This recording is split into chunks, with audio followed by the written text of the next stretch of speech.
Veja agora o trecho do debate entre pastor César Cavalcante e o pastor que defende a homossexualidade cristã.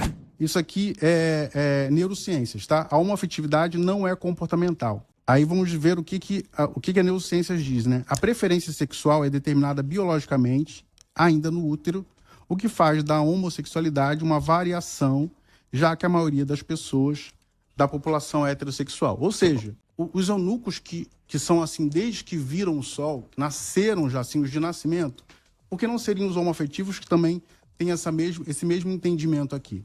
Vamos lá, os eunucos castrados, feitos pelos homens, os Saris Adã, que é outro tipo de eunuco. Saris Adã feitos pelos homens.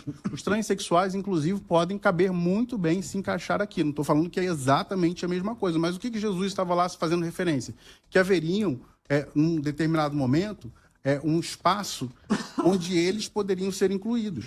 Ou seja, nesse texto de Mateus 19, Jesus está abrindo um leque para que a comunidade LGBTQIA+, pudesse ser aceita dentro do contexto da igreja cristã. Tá bom, agora e aí eu entendi esse argumento, pastor. E aí eu quero falar o seguinte, né? Assim, a Bíblia não tem nada, absolutamente nada, que condene a homossexualidade. Okay, não tem agora... um texto que não tenha sido manipulado ou com uma teologia deturpada para que fizesse com que as pessoas acreditassem que os homossexuais fossem condenados. Ok, agora, pastor... Amor e fidelidade. Ok, agora vamos para a Bíblia. Agora vamos para a Bíblia, e não neurociência, não sei o que lá. 19 na Bíblia. Em Mateus, então, mas Mateus 19, o senhor cita o texto, que é grego, e se vale de uma palavra hebraica, que o senhor está dizendo que é essa palavra, que tem a ver com eunuco, não sei o que lá, que nunca viu o sol. Quando você estudar essas passagens no hebraico... Mas as passagens que o senhor não me dá? As passagens que o senhor não me fala? Depois faz o meu curso, entra lá, é Marcos Ladistone no YouTube, tá lá Teologia Inclusiva. Então, gente, se o senhor é o professor, por que o senhor não fala o texto? Esse tema, eu de cabeça agora não vou poder falar. Tá bom, texto, então se o senhor não sabe de cabeça, não dá para falar. Entendeu? Então vamos lá. O texto de Mateus capítulo 19 diz assim, ó, palavras de Jesus: há eunucos de nascença. E a palavra eunuco aqui é grega, eunuchos, que tem a ver com a pessoa que tem fica eunucos. Sem marido, sem esposa, no caso aqui sem esposa e tudo mais. Outros foram feitos assim pelos homens. Como é que uma pessoa se torna homossexual por causa dos homens? Explica pra mim. Se essa palavra aqui significa homossexual... Eu não tô falando que essa palavra significa homoafetivo. O senhor disse que é homoafetivo. O senhor vai voltar atrás? Eu estou dizendo que esse texto, ele insere no contexto bíblico uma visão de que os homoafetivos podem ser aceitos. Por quê? Tá, mas se é eunuco, se o senhor deve ter vendendo em cima da palavra eunucos, como é que um homoafetivo se torna um homoafetivo feito pelos homens? Explica pra mim. Ponto 1, são 3 tipos, né? Então vamos lá, os eunucos do sol, os eunucos de nascimento. Que o senhor não tá mostrando o texto lá, tá tudo bem, os ok. Eunucos de nascimento, tá? Eunucos de nascimento. Os homoafetivos. Tá. Por quê? Porque eles já nasceram assim do útero, tá? Cujo texto o senhor não apresenta, que tem que fazer seu curso, eu entendi. Agora o segundo tipo. Que o senhor deveria fazer, porque aí o senhor vai poder ter uma visão mais isso, exatamente. Quem que fizer seu curso, eu mostro esse texto que o senhor não consegue lembrar. E aí, o segundo tipo... E aí o segundo tipo... Foram feitos pelos homens. Pelos homens, eram os castrados. Esses não são mais homossexuais? Vamos lá na história dos castrados. Os castrados eram objeto sexual, objeto de desejo de muitos homens, inclusive como hoje muitos transexuais, né, são objeto de desejo por outros homens, e isso acontece. Não que eu esteja validando o sexo promíscuo como acontecia naquela época. Mas olha a ótica de Jesus. Vamos hoje, né? Então, o transexual vive uma história de exclusão, de... Não, pastor, vamos pro texto aqui. Vamos pro texto, porque tá terminando o tempo, e aí vai parecer que o argumento... o senhor não tá tendo argumento. Assim, ó, tem 3 tipos de eunucos aqui. Eunucos do... Eu falei do segundo. O senhor tá dizendo que esse eunuco aqui significa o homoafetivo. Eu tô dizendo, me mostra o texto. Não tem que fazer seu curso. Ok, eu não tenho interesse agora, mas tudo bem. Tá, agora no segundo tipo, estudado mesmo, você teria visto, saberia. Isso é rápido. Então, eu não estudei. O senhor pode me apresentar o texto do seu curso? Não tem. O senhor não sabe o texto. Eu tenho aqui, então tá bom. Quer que eu pegue o dicionário bíblico onde a gente tem isso aqui? Por favor. Enquanto o senhor acha aí, vamos lá. O segundo texto, o segundo eunuco, tipo de eunuco, é aqueles que se fizeram eunucos pelos homens.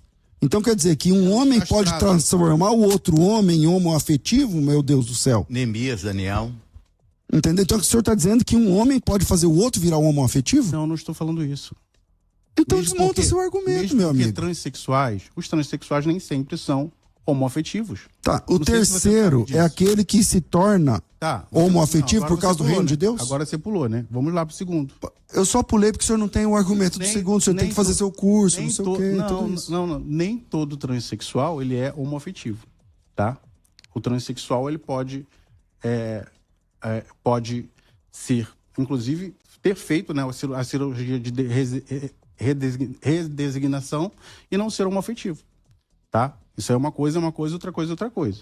Tá? Eu nem tô falando de negócio de trans, isso que é o senhor que tá citando aqui no meio. Eu tô citando os transexuais. E o senhor tá dizendo que os eunucos aqui são transexuais, é isso? Os eunucos castrados, eles podem ser tidos como os transexuais, tá? Isso, para mim, fica muito claro, exatamente porque eram pessoas que tinham a genitália retirada, enfim, como hoje também tem, viviam práticas sexuais com os senhores, não é? Então, é muito comum isso. Então, Jesus está abrindo o leque aqui para poder acolher esses daí, que são os transexuais. E alguns se tornam trans por causa do reino de Deus também? Não. Que é o terceiro. Você está misturando tudo. São 3 tipos aí. Eu que estou misturando? Você está misturando tudo. Tá certo. Tá, vamos lá. O primeiro tipo, vou citar de novo. Primeiro tipo, os homoafetivos. Tá? Nasceram assim. Segundo tipo, podem ser os transexuais. Eu não estou falando que são. Podem ser, dá ali a margem para Jesus dizer assim, olha, eu estou colocando isso aqui para que lá no futuro vocês possam incluir os LGBTQIA+. O terceiro tipo são os eunucos que fizeram assim pelo reino de Deus. Pelo reino de Deus, são, como Paulo foi, não é? Não estou dizendo que eles são homoafetivos, né? Mas como Paulo foi, como outras pessoas vivem pela fé e não querem ter o casamento. Bom, tudo isso somente na literatura e no curso do pastor, e na literatura homoafetiva, e da teologia inclusiva, a Bíblia Oxford que vai tratar... Não fala. A Bíblia Oxford não fala isso aqui em Mateus 19. Quer ver? A Bíblia Oxford, se você pegar aí, tem a Oxford Bible aí? Tem. Então, se você falar no texto de 1 Coríntios 6:9... Não, peraí, pastor, nós estamos discutindo Mateus ou 1 Coríntios? Porque em Mateus não fala. Tá. Se você pegar 1 Coríntios 6:9 lá na Bíblia... Ok, pastor, mas nós estamos em Mateus, certo? Vai dizer nós estamos em Mateus até agora, certo? Mas aí eu cito o argumento, você quer pular para outro. E aí na Bíblia... Eu que estou pulando para outro? Nós estamos trabalhando em Mateus, o senhor quer que vai para Coríntios, e eu estou sendo acusado de pular para outro? Você está falando que os textos... É isso mesmo? Você está falando que os textos que eu estou citando são apenas da minha cabeça? Não, pelo contrário, nós estávamos discutindo Mateus 19, o senhor disse que na Bíblia Oxford diz não sei o quê. Eu falei, olha... A Bíblia Oxford não diz isso. Eu falei o quê? Quer que eu abra aqui? O senhor diz assim, abre em Coríntios. Não, peraí. Em Coríntios é outro assunto. Vamos lá. O que eu estou falando é que não é uma coisa só da minha cabeça. Existem teólogos de Jerusalém. Da teologia inclusiva, claro. Teólogos da CNBB, por exemplo, a CNBB nova, acabou de postar lá que sodomita não se refere a homossexuais no seu glossário. Se você abrir a Bíblia aí, no glossário da CNBB, você vai ver que ela diz... A gente pode discutir o texto sodomia, mas não é o momento agora, tá certo, pastor? A gente está trabalhando Mateus 19. Em Mateus capítulo 19, Mateus 19 o senhor está pulando do texto e ainda acusa a mim de fazer o que o senhor está fazendo. Quer dizer, então... fala para não haver união. É para não haver união. Exatamente. Então fica claro. Quem quiser entender tem que fazer o curso do pastor e tal, tudo mais. E é isso aí. Assim, a Bíblia Oxford... Ela cita vários textos que usam contra os homossexuais. Ela afirma que sodomita foi erroneamente colocado lá. A CNBB, em sua última Bíblia, colocou lá que sodomita não se refere a homossexuais, que foi uma má interpretação. A Bíblia de Jerusalém, ela fez um reparo lá em 1 Coríntios 6:9, como eu mostrei. Teólogos do mundo inteiro, John Bosner, uma sumidade, ele fez um livro recente e colocou vários tipos, recente não, já tem um tempo já, e que até a Idade Média haviam relacionamentos e bênçãos para casais homossexuais no seu livro. Então não é só uma coisa que vem na minha cabeça ou do meu curso ou tudo mais. O que eu falo do curso é porque a pessoa vai poder entender melhor, não num debate. Então, né, assim, só quero deixar claro a todos os ouvintes, incluindo os homoafetivos ouvindo a gente, que a teologia bíblica é a do texto bíblico e não a do que as pessoas falam do texto bíblico. toda vez que ele apresentou uma palavra, vamos para o texto original e vamos para as ocorrências daquela mesma palavra, ocorrências dentro do mesmo texto. Essa é a teologia bíblica. Então, se você quer conhecer... O que são os eunucos, então? Eu apresentei... falo o que são os eunucos. Eu não falei agora há pouco, não, pastor? Você não falou. Então vamos voltar no texto. Não fala o que são os eunucos, então. Vamos embora voltar no texto. O texto diz que quando Jesus diz... O que são os eunucos? Eu vou explicar sem problema nenhum. Sem problema nenhum. Jesus Cristo diz, os apóstolos disseram, então não convém casar. Não. O homem não tem mulher.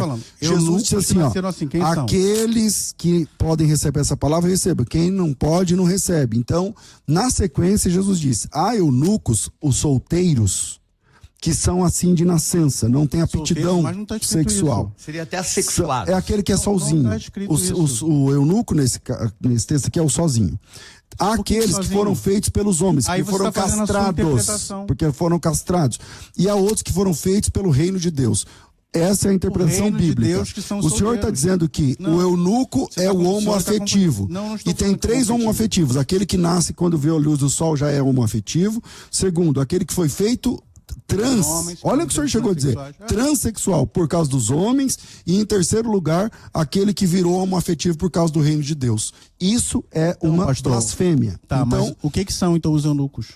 Você não consegue... Assexuado. Tá certo, é o que eu acabei de dizer. Quem está ouvindo o programa entendeu o que eu disse. Talvez o senhor não vai entender e tá tudo bem. Então por que os eunucos tinham vida sexual ativa? Tá tudo bem, pastor. Tá tudo os bem. eunucos tinham vida sexual ativa, pastor. Isso está claro. Isso está claro. Castrados tinham vida sexual ativa. Isso está claro. Ele não usa a Bíblia. Ele não usa a Bíblia. Agora a Bíblia precisa ser interpretada. Tá bom, me mostra um texto de um eunuco tendo relação sexual. A Bíblia precisa ser interpretada à luz da cultura da época. Tá certo. Então, se você usa a cultura, a gente fica com a Bíblia.